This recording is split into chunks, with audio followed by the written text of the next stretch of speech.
пойми, но смерть это больше про трансформации, понимаете, трансформации не в смысле умер ты и все, да, в этом нет трансформации, ну, собственно, для этой жизни, вот, для следующей. Смерть приходит, когда кто-то либо что-то мешает нам идти вперед, развиваться, потому что Вселенная, собственно, она создала все это для того, чтобы мы приходили и брали свой опыт души, да, вот, и смотрите, рыцарь мечей, это про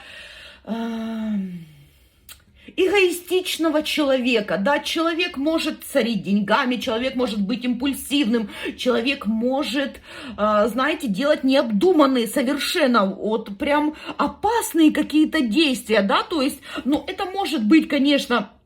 и военный, либо с каким-то расчетом. Здесь человек с каким-то четким расчетом это делает. То есть вас может кто-то здесь предать, предавать, да, но это